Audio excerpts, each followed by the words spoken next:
I apologize for the title of the video.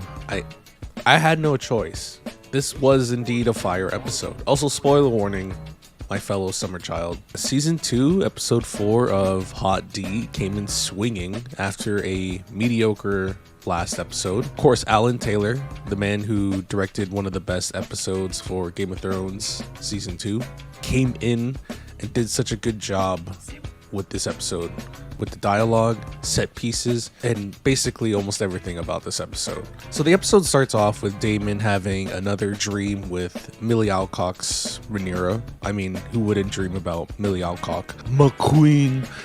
She sits on the throne and wears the crown like it fits her perfectly, and Daemon strikes her down when she says, "All because your brother loved me more than he did you."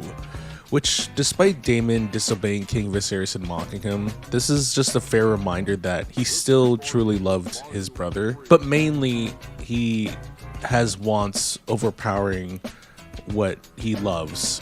And I really like these dream sequences because it brings back the Game of Thrones vibe, where it's not just about the politics, but the weirdness and fantasy side that helps reflect the character's motives, feelings, and even prophecy. He also meets Sir Oscar Tully, the heir to Riverrun, which means he'll be the next Lord Paramount.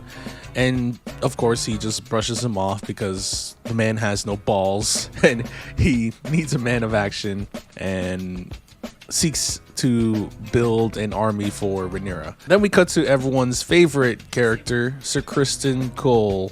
Yay! Hand of the King and Lord Commander, and looks like at this point he'll be king.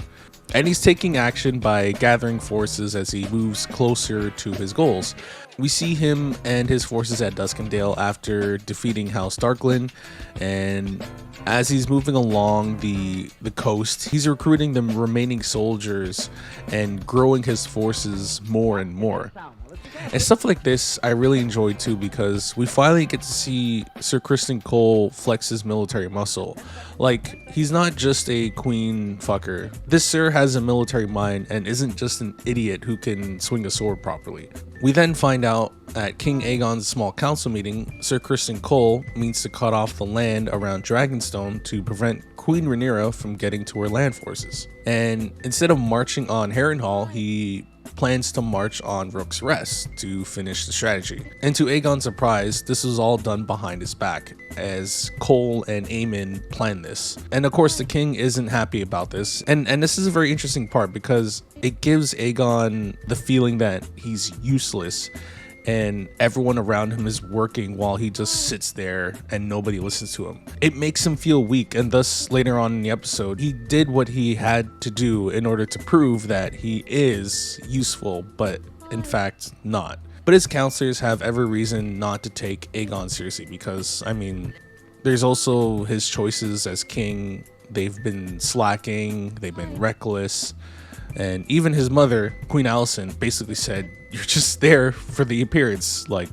let the real people who've earned their right to be here do the actual work." We also get a confirmation of Alice Rivers, a very interesting character that might bring some interesting plot to the show. She's a maester, or a witch, who's basically going to bring the weirdness and more character depth to Daemon. And which, quite honestly, I'm looking forward to, considering George R. R. Martin said Daemon is one of his favorite characters.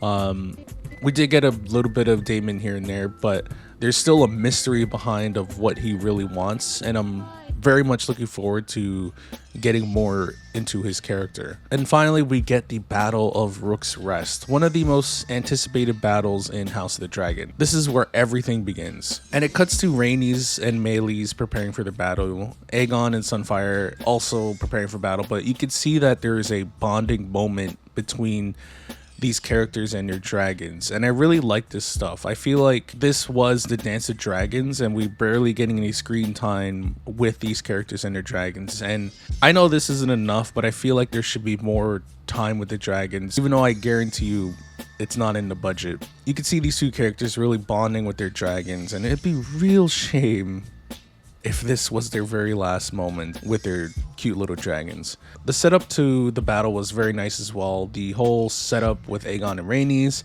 the whole Rhaenyra dialogue with Jace, and the battle itself. But none of that is as amazing as the dragon fighting. Like, I've been waiting for a dragon fight since Game of Thrones. Like, in Game of Thrones, they felt invincible because nothing really competed with the dragons other than an ice spear and a ballista. But those felt more like cheap shots. I wanted to actually see the dragons fight and struggle with something that's on the same levels. And then this time we got it. We got dragons fighting, and it was beautiful in all its glory. Seeing them bite and tear through each other makes you realize how amazing these creatures are. Like how fearsome and terrible they are. But also sad, because eventually the inevitability happens. Not gonna spoil it, but book readers, you know what's up. But yeah, going back, Aegon comes in and messes up Aemon and Cole's plan and intercepts Rhaenys' assault on the army. Of course, the experience of Rhaenys outshines Aegon's recklessness.